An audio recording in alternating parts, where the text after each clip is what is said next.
Marcus maneuvered through the thrumming chaos of Vega Prime's central market with the same level of grace a half-drunk octopus might exhibit while trying to juggle plasma grenades. Gravity shifts here were subtle but persistent. His boots barely adhered to the gleaming floor panels before flickering upward with the gentle tug of localized antigrav fields. Vendors shouted in dozens of alien languages, their words harmonizing into something resembling techno-jungle music, with occasional bursts of human English. Fresh synth fruit, guaranteed not to explode unless you shake vigorously.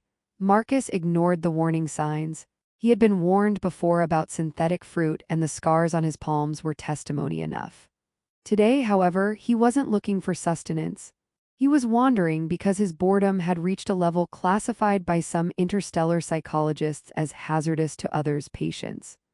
The crowd thickened around a cluster of shimmering stalls, holographic signs flickering in colors that made Marcus squint. A vendor was attempting to sell hoverpets that looked suspiciously like floating hedgehogs with laser eyes. The hedgehogs squeaked when threatened, emitting tiny blue sparks that singed the hair on nearby passersby. Marcus sidestepped with a wince, muttering, "One day those things will revolt, and I want front row seats." That was when he saw her. Liara. She moved through the crowd like a silent comet, leaving ripples in the air around her.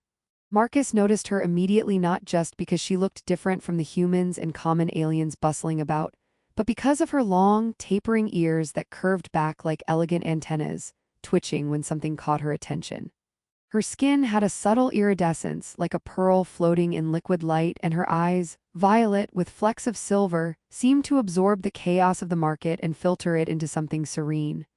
She wasn't intimidating. She was impossibly calm. Marcus had seen plenty of beautiful women before, and even a few aliens who could have passed for models, but Liara had a presence that made him feel simultaneously invisible and ridiculous for wearing a neon-orange jumpsuit that screamed tourist from the wrong planet.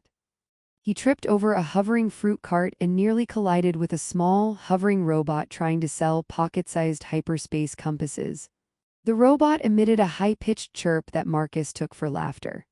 Liara's eyes flicked toward him, and he realized she had been watching his clumsy ballet. He waved, attempting charm, but it came out more like a flailing semaphore signal. "You okay?" she asked, her voice melodic but carrying a peculiar cadence, as if her species had somehow learned to make every word sound like a question and an answer at the same time. "Yeah, totally," Marcus said, brushing imaginary dust from his jumpsuit. "I am, testing the market's safety protocols. High marks for failure, low marks for survival, you." Liara's lips curved into something resembling a smile, though it was subtle, almost imperceptible. She seemed amused, not judgmental. "I find your survival odds surprisingly entertaining," she said. Marcus, emboldened, decided to be his usual charmingly sarcastic self. "Then you must be a danger to the public, walking around with that serene face. Who knows what chaos it could inspire." Instead of laughing, she tilted her head, her long ears flicking like a cat's. "Perhaps I am not so much dangerous as decisive." Marcus blinked. He didn't know how to process that. He was used to women either ignoring him or rolling their eyes at his jokes. Liara, however, spoke like she had catalogued every human response to sarcasm before actually seeing him. He decided to push it further. "Decisive, huh? Well, I'm pretty decisive myself. I once decided in the middle of a karaoke night that I would propose marriage to a random stranger just to see what would happen." He laughed nervously, realizing he might have set himself up. Of course, it was all a joke, totally not serious. Liara's eyes widened just slightly, but only enough for him to notice. "Propose marriage?" she asked, genuinely intrigued. "Yeah, I mean, why not, right? Life's short. People die in zero-G all the time, you never know." He waved his hands vaguely toward the market's spinning antigrav stalls. "But mostly it's a joke, don't take it seriously, especially not you." She looked at him for a moment longer than comfortable, her expression unreadable. Then she said calmly, "I accept." Marcus choked on the word he was about to say, which was probably some combination of what and no way. Instead, he said, excuse me." "I accept your proposal," she repeated, her tone gentle but firm. "I find your logic amusing and your spontaneity intriguing. It seems compatible with my preferences." A nearby alien with 3 heads laughed so hard that it knocked over a display of liquid crystal trinkets. Did he just propose to a native Vega woman? One head asked the others, sputtering laughter. Marcus turned bright red, or the human equivalent thereof. Wait, this isn't serious, I was joking. Liara tilted her head again, her ears twitching. It seems that humans say many things as jokes. I find your jest acceptable. The crowd around them began whispering in multiple languages, some in concern, others in amusement. Marcus tried to step back, but his foot caught on a gravity ripple, sending him sliding a few feet in slow motion before he collided with a hovering cart that emitted a cloud of synthetic strawberry aroma. He coughed. See. I am a disaster waiting to happen. This is a bad idea, very bad. Liara extended a hand toward him, her fingers brushing his arm lightly. Perhaps disaster is your charm, I do not fear it. Marcus froze. Her touch was light, and yet he felt it echo through him in ways that defied scientific explanation. He opened his mouth to protest again, but no words came out. Not because he agreed, he didn't yet, but because she had an air of certainty that humans seldom possessed. So, how does this work? Marcus stammered finally. Do we get married, sign papers? Consult a universal marriage tribunal. Liara smiled faintly. We start by observing each other, sharing experiences, learning customs, and perhaps enjoying the absurdity of your proposal. Marcus blinked. Absurdity, huh? You're really embracing this whole joke thing, aren't you? I am embracing the consequences of your jest, she said. A nearby robotic vendor piped up. Warning, human laughter levels have exceeded safety limits. Marcus groaned. I think I just broke the market. Liara's ears twitched and she let out a soft chuckle. Marcus almost fell over again. He realized he was trapped in a combination of sci-fi chaos, cross-species misunderstanding, and sheer, undeniable fascination. He had no idea what he was doing, but somehow, he didn't want it to end. The two of them wandered together through the chaos of Vega Prime, Marcus tripping over everything from gravity-shifting tiles to hovering kittens with holographic tails, Liara gliding smoothly as if the laws of physics were only suggestions she could politely ignore. Vendors stared, aliens whispered. Human tourists filmed everything on holocams. Marcus tried to explain that none of this was premeditated, that he was just a guy who liked joking and didn't plan to commit interstellar matrimony on a whim. Liara listened patiently, tilting her head and occasionally flicking her ears when he gestured wildly. At one point, Marcus tried to joke about alien courtship rituals, suggesting they probably involved dueling with laser whips or reciting poetry while suspended in zero gravity. Liara responded by producing a small holographic diagram from her wrist console, showing that her species' courtship rituals were actually significantly more complex and slightly more dangerous. Marcus whistled. That's terrifyingly romantic, and I say that with full appreciation of sarcasm.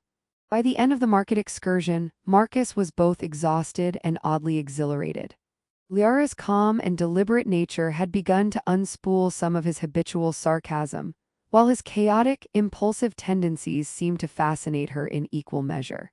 They had survived almost an entire afternoon without serious injury, though Marcus suspected a few minor scorches to the market's anti-grav tiles would be traced back to him.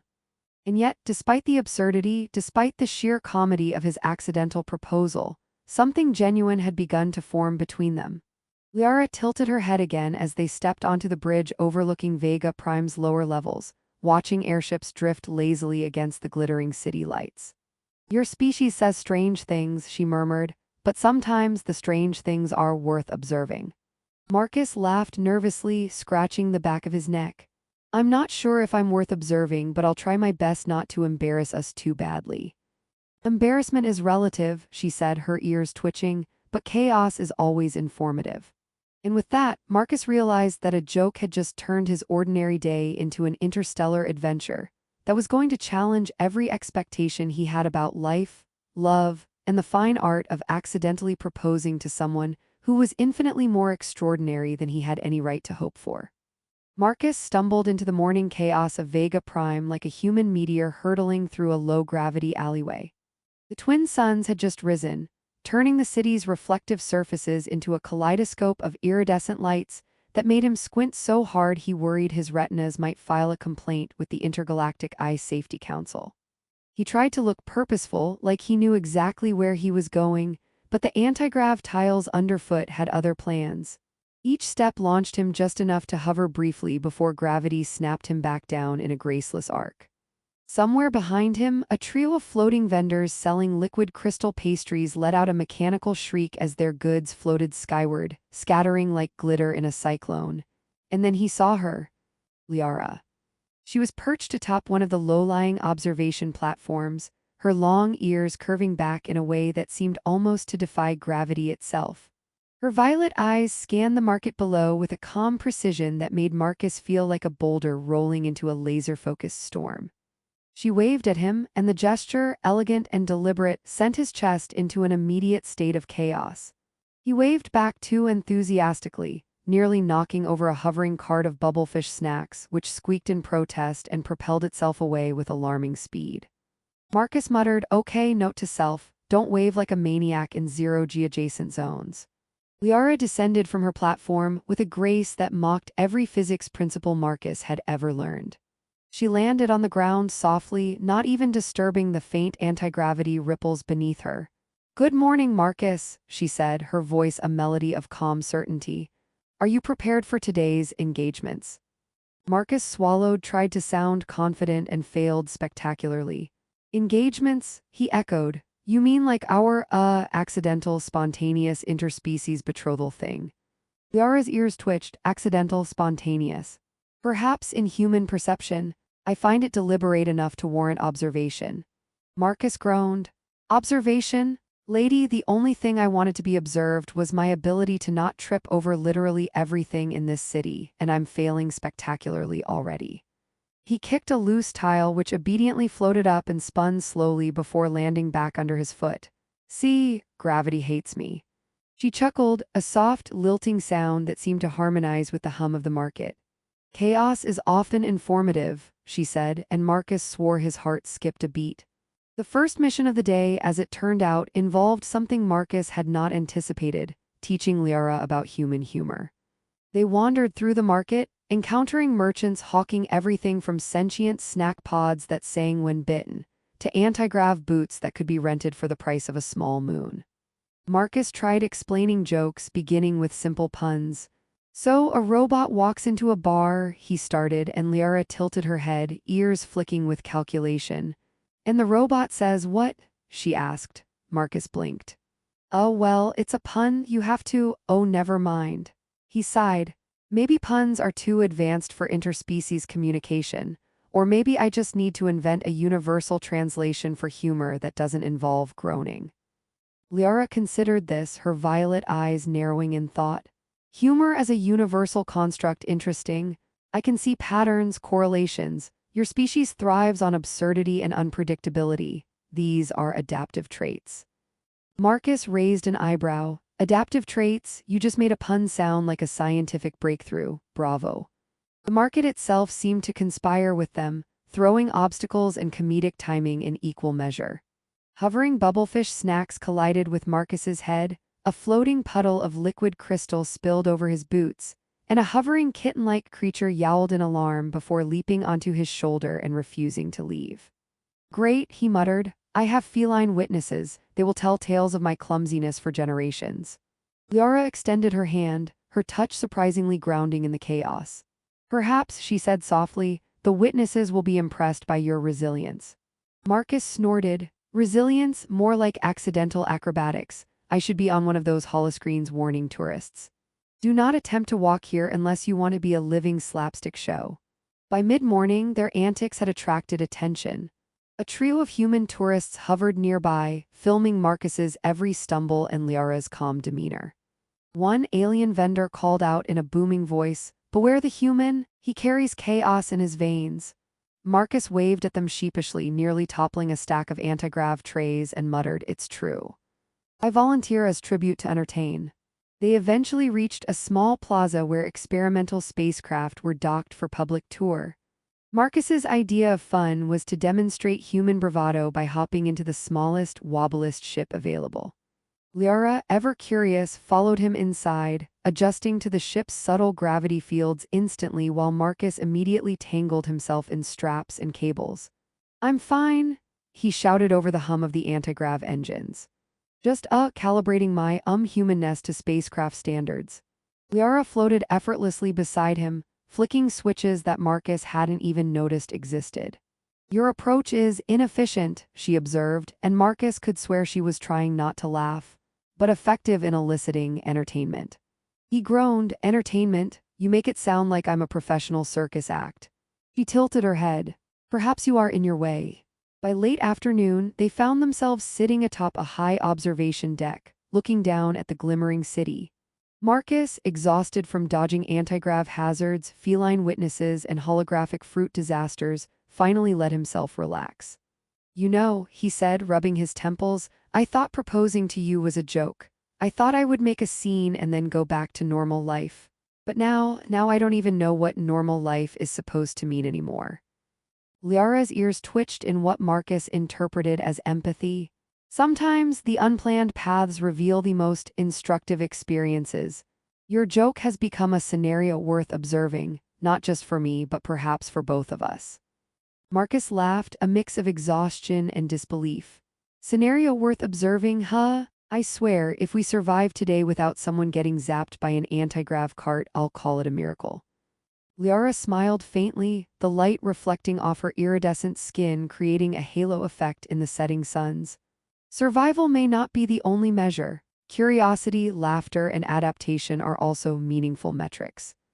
Marcus looked at her, and for the first time, the absurdity of their situation didn't feel so terrifying. Instead, it felt promising. He had no idea how this accidental engagement would unfold, or what interstellar surprises awaited them.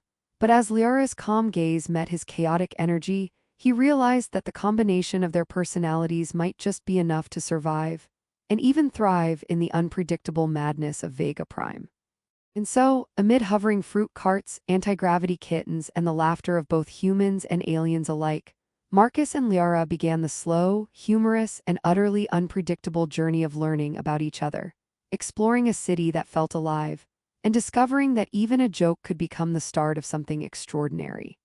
Marcus had developed a rhythm to Vega Prime's chaos. It wasn't perfect, and he still tripped over antigrav tiles, but now he stumbled with a kind of confident flair, as if the universe itself had granted him permission to be spectacularly clumsy. Liara, ever precise and composed, walked beside him, her long ears flicking with subtle amusement at every near catastrophe. She had taken to wearing a simple utility sash that held various small devices. A translator module, a microhollow projector, and an odd assortment of tools whose purposes Marcus was never entirely sure of. He had asked once, her answer had been for adaptation and amusement. The morning began with a mission from the Galactic Cultural Exchange Bureau, a surprisingly bureaucratic body responsible for interspecies relations and the occasional experimental marriage contract. Marcus had been hesitant, imagining mountains of paperwork, holographic interviews, and tests designed to prove that he wasn't just a chaotic human prone to accidental destruction. Liara, in contrast, moved through the process with serene efficiency. Each form she completed emitted a quiet hum as if approving itself, while Marcus attempted to sign holographic documents upside down and backwards, earning a polite chuckle from the clerk. "You humans are not efficient," Liara said lightly, her ears twitching, yet somehow entertaining. "Entertaining, that's a professional compliment now," Marcus asked, blinking, because I could get used to it. The day progressed into a series of peculiar adventures, each more ridiculous than the last. First, they participated in a zero-gravity culinary demonstration, where Marcus accidentally launched a vat of nutrient gel across the room, coating a group of visiting aliens in neon green goo. Liara calmly used a microgravity stabilizer to float the gel back into the vat while teasing Marcus. "Perhaps your humor requires a physical medium." Marcus muttered something about enhanced slapstick and considered it a small victory that he hadn't caused a galactic incident.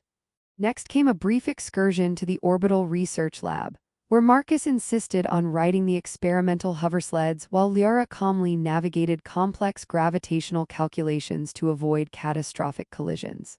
He screamed a lot, she laughed quietly, an ear flicking in a way that Marcus swore meant approval.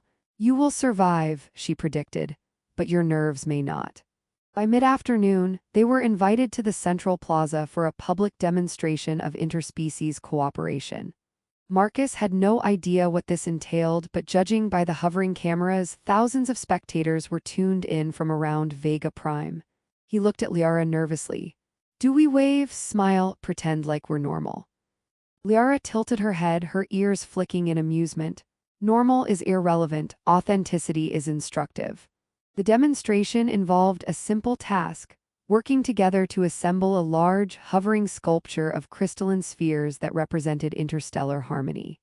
Marcus immediately flailed, accidentally knocking a sphere into orbit around the plaza before Liara, with a calm motion, nudged it back into place.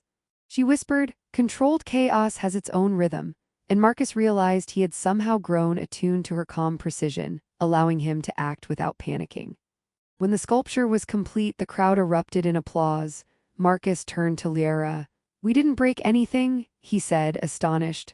Liara's smile was small, but her eyes sparkled with delight. "Indeed, you have adapted." As evening approached, they found themselves on the upper decks overlooking the city's artificial auroras. Marcus took a deep breath, reflecting on the day's events. He had begun the morning as a human accustomed to joking his way through life, avoiding commitment, avoiding responsibility, and now he stood beside an alien woman who had accepted a proposal that had begun as a joke, yet somehow transformed it into a shared journey. "You know," he said, scratching the back of his neck, "I thought proposing to you was a dumb prank. I thought it would be funny for 5 minutes and then vanish into nothing. But now I can't imagine my life without all this chaos, this you." Liara tilted her head, her ears twitching. "Your human perspective is amusing, yet it contains truths. The initial act was spontaneous, but your willingness to continue to adapt and learn demonstrates courage." Marcus laughed, the sound echoing against the glass spires. "Courage? I'm mostly just surviving, but I'll take it if it comes with compliments." Liara's hand brushed his, light but grounding. "Perhaps survival and courage are not mutually exclusive." They watched the twin suns dip below the horizon, casting long shadows that danced across Vega Prime's towers. Marcus realized that he had changed. He was no longer just the sarcastic man who proposed on a whim for a laugh. He had learned to embrace unpredictability, to find joy in the absurdity, and to appreciate patience and precision, not just in Liara, but in himself. His humor had become a bridge rather than a shield, and the lessons of interspecies communication, zero-gravity chaos, and public humiliation had deepened his understanding of connection in ways he could not have anticipated. Liara turned toward him, her violet eyes reflecting the city lights. "Marcus," she said softly, "your jest has become more than a jest. It is a beginning. We will continue to explore this partnership and perhaps teach others that differences are informative, not obstacles." Marcus nodded, feeling a rare sense of certainty. "I think I'd like that, chaos, jokes and all." As the night settled over Vega Prime, Marcus and Liara stood together, the city alive beneath them, a living testament to what had begun as a joke but had evolved into understanding, growth, and something neither of them could have predicted. Somewhere in the distance, a floating vendor shouted about anti-grav pastries, a trio of robotic kittens yowled in protest, and a cluster of neon fruit drifted lazily through the air. Marcus laughed, and Liara, calm and composed, let out a small, amused trill. And in that moment,